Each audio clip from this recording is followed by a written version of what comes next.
We made it. We made it to the end of July. This past month, I was doing a challenge called One Book July, which is where people in the planner community try to consolidate their systems down into just one book. This challenge has been going on for many, many years, but this is my first year, my first July, doing One Book July, and I want to talk to you today in this video about all of the ways that I succeeded and all of the ways that I failed. If you guys want to see my setup video for this, I will leave it linked up in the cards, but if you guys just want to get into the highs and lows of what my One Book July was like, stick around and I'm going to take you over to the flat lay. So we're going to be going through what I have done for my Sterling Ink Common Planner in July so far. As I'm filming this, it is the 29th of July, so I still do have a couple more days to go, but basically we're going to talk about how successful the challenge was for me and how I failed, which I did a little bit. So for One Book July, I was in my Sterling Ink Common Planner. I just had it in this Moterm cover like I always do. I had some rulers, some stickers, some pens, blah, blah, blah, blah, blah, my usual setup. Now, I was pretty consistent in this planner. I've been pretty consistent in it for many months now. So choosing this as my one book was not that stressful. It just kind of made sense because it is an all-in-one planner. It has monthlies, weeklies, and plenty of space in the back for dailies or for notes pages. So it's a really good candidate for like if you need an all-in-one book system. Really, really good candidate for that. It also even has goal planning and stuff at the beginning. So like if you're thinking of like, I need one book for my whole life, like this is a really good book, guys. It's a really good book. I say that, and like Catherine did just close her pre-order for 2024, but I'm sure there will be undated and extra copies that she puts up for sale later in this year if you guys still want to get a hold of one of these for 2024. Another good alternative would be like a Hobonichi cousin or like a Kinborn knockoff of a cousin, something like that. So anyways, it was a really good candidate for One Book July, and I had already been pretty consistent in it. So because I had already been pretty consistent in it, I didn't notice too much of a change when I was doing One Book July. What I did notice that was really hard to give up was my digital products. So at the beginning of this challenge, I set out to not just reduce the amount of actual planners I was using into one book, planners and notebooks, but to reduce the amount of planning tools writ large that I was using into one notebook. And that meant apps on my phone, that meant apps on my desktop, that meant my Google Calendar, that meant lots of things. And I just found that extraordinarily hard to give up. So it was not that hard for me to say like, okay, I'm going to put pause on like my Hobonichi weeks. I'm going to put pause on doodling and planning around in other notebooks. It was very hard for me to put away my digital apps. And the main apps that were like issues for me were my Google Calendar, which I share with a number of people. My partner, who I live with, we have a shared Google Calendar. At work, I use shared calendars all the time. So it was really hard to give those up because I was already in those apps to share them with other people because I needed to be in them to share them with other people. And because I was already in them, it was also really hard to give them up from a personal standpoint. So, and I think that's okay. One Book July really taught me that like I actually, like my Google Calendar is probably actually my most important productivity tool. So that was really hard to give up. And then the other one was a digital notes app. I just used the Apple native notes app, and it was super, super hard to give up because when you're on the go and you need to write something down, you just open your phone, open your notes app. It's right there. I pretty much got by without using any other digital apps, except in the very last week of July, I really felt like I needed to set up some new habits, and I started using an app called Done because, as you guys know, habit trackers don't really work for me historically in my planners. So instead of writing out a habit tracker, I was like, look, I just need to get my life back on track. I need to start doing the things that I say that I'm going to be doing. So I just ended up going back to a digital solution. I don't know. It has little like iPhone homepage icons that you can put that show your progress and stuff like that. It's a really cool little app, and I needed something like that. So I found it really, really hard to give up the digital productivity tool space. I am typically a hybrid planner, so I think this makes sense. One other challenge I faced was essentially journaling. So I mentioned in my setup video that for journaling, I was going to sort of tape off pages like this. Like this is like a bunch of pages where I've journaled very personal stuff, but I've just taped it off so that when I flip through, you can't see it. And I did that again. This is one example, but I only did that once in One Book July because I found it really hard. I just couldn't get into journaling in my common planner because usually this is like a planner that I use for productivity, and it just felt like the space wasn't quite right. I really think the common planner is something that can handle journaling in addition to productivity and planning and all that kind of stuff if you're looking for that. But for me, I found it really hard to break away from other systems of journaling. Namely, I started carrying around this little guy. I actually started carrying this around before One Book July, and I was using it as like a notebook / sketch pad and wallet. So the pocket in the back has a bunch of my cards, mostly my tap card for the Metro. I can just like tap the back of the notebook and I don't even have to get my tap card out. So I was using it as a wallet, and I really like it as a wallet, especially because it's also like a great little tool for like, you know, doing daily. I can't show you any of my journaling, but I'll show you this. So like it's really fun to just have this around, because when I'm out and about and I'm trying not to be on social media, for example, or I'm bored or I need something to do, I can come into this little journal and sketch something really fast. Or I did do some journaling. I did some tarot readings in here, and it was so much easier to pull out this little pocket journal than to pull out this whole entire thing, especially because like this can't fit in most bags that I carry around with me to like concerts or movies or whatever. So like I can't really be carrying this around with me 24/7, but this is small enough to fit literally in my pocket. So if I'm out and about and I'm bored or I need to do something or I need to jot something down, this was really, really helpful. I tried not to use it so much in July, but I think going forward I will be incorporating this as like a mainstay in my system, as like the catch-all spot where I put everything that first comes to my brain and I note it all down in something like this. Because I really did enjoy that when I was using it in June, and I found it really hard to give up in July. So that said, let's take a look at a flip through. So let's start with the monthly spread. The monthly spread I set up at the beginning of the month. I set it up as part of my Q3 planning. I'll leave my Q3 planning linked up in the cards. I really didn't reference this a ton, except to experiment a little bit with like dividing the days, and we'll talk about how that comes into play later. Like dividing the days on my monthly and like trying to schedule in a couple of videos and what I needed to film and stuff. So still working on how I want to set up my monthlies. Next week, I'm going to be putting up an August plan with me. That sort of goes over how I'm setting up my monthlies now, after having experimented with this. So I won't spoil it for August, but also in July, I did check out August, and I did set up August, but I'm not going to show you that right now. So not much new on the monthlies. One thing that I did do was I went ahead and planned out some things, or like plotted out some things on this page. So this is the sample, or not sample, but like look ahead monthly calendar that Catherine includes in the Sterling Inc. Common Planner. A lot of planners have sort of a month ahead thing like this, and ordinarily if I wanted to experiment with a monthly layout, I would either like go to a blank notebook that I'm not using and draw a layout or print something out.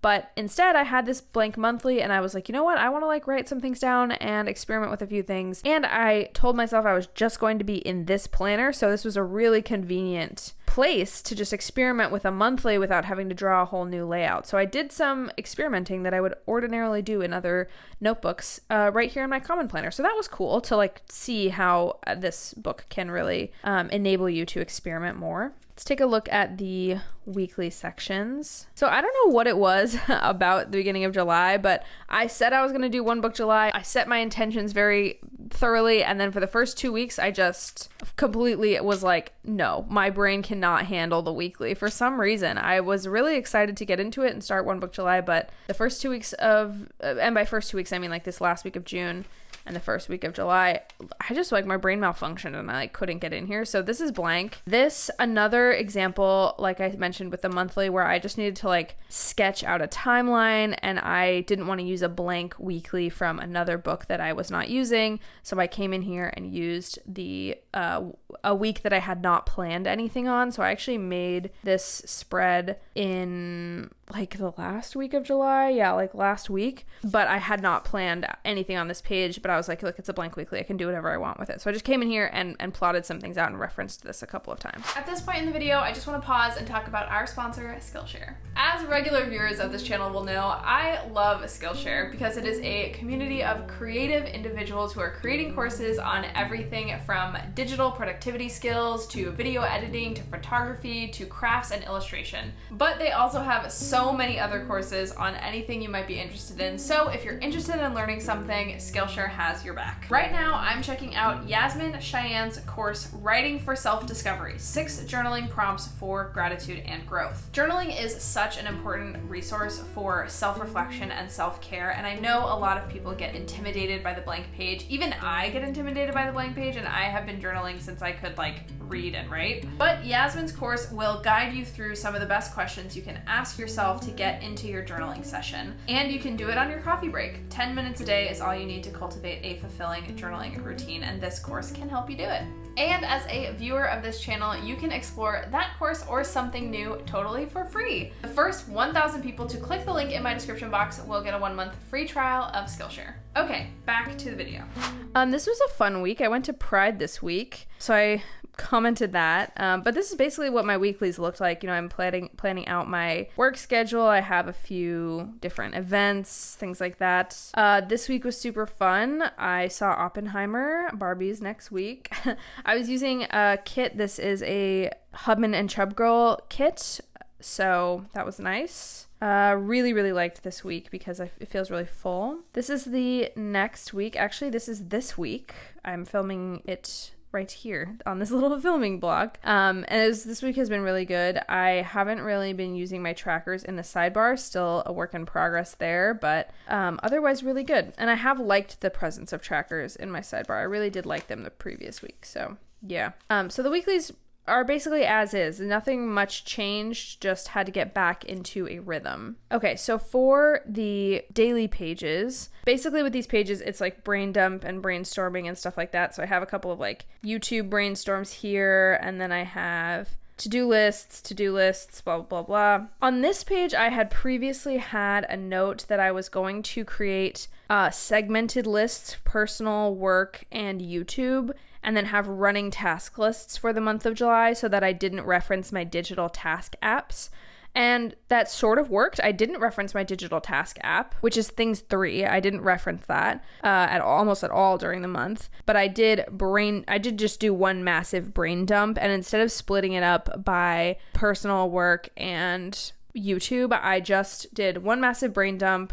You can see I've checked off a lot of these things. Actually, I can probably check off more. Okay, yeah, so a few of them I can check off, which is cool. And instead of splitting it up by those 3 lists, I split it up by this Eisenhower matrix, which I do mention and talk about in a video I have coming up, I think this weekend, about I just mentioned it. I don't go into it in super detail, but essentially you do a 4-quadrant spread, and this axis is important, not important. This axis is urgent, not urgent. And you sort of combine the two. So this is both important and urgent, which means you should do it now. This is not important, but it is urgent, which means you shouldn't do it, but you should delegate it to somebody else who can do it. This one is not urgent, but it is important, which is something that you can decide on when you're going to do it and schedule it for later. So that you can focus on what's important and urgent now. And then the last box, not urgent, not important, you should just delete those and not think about those. So anyways, that's a quick recap of how that worked. This really helped me in terms of making sense of the massive brain dump.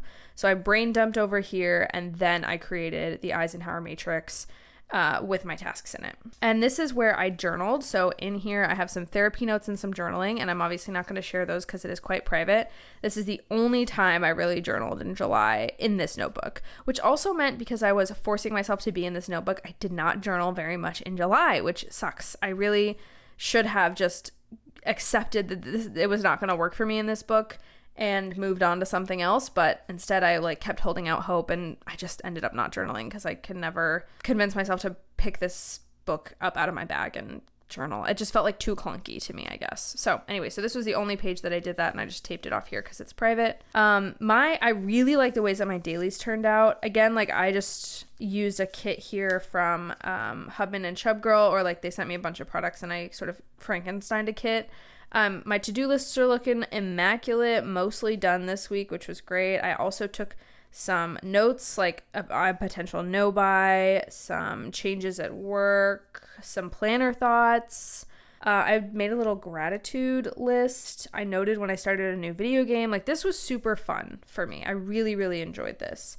And I will probably keep doing dailies like this going forward because I realized while making this video that this is actually so fulfilling, and I love seeing it all come together at the end of the week. Just realized I lied to you guys. I do actually have one more page of private notes, which was just therapy notes. I do find therapy notes super possible in a book like this, just because it's a lot of space to just jot down what is happening as it happens in your session. So so therapy notes underneath this little sticky note as well, although I still have the struggles with journaling that I talked about. This is another example of what a daily page looks like, or dailies page, a page full of dailies. You can see that I like have different headers for when different weeks turn over and stuff like that. I am also just doodling and writing a lot more, so this is me practicing lettering. I'm so bad at lettering with my brush pens, but I wanted to practice. I'm also writing out like quotes from songs that I'm listening to or that I read on Instagram. This is a quote from Last Kiss, which is a Taylor Swift song. By the way, peep the Taylor Swift nails.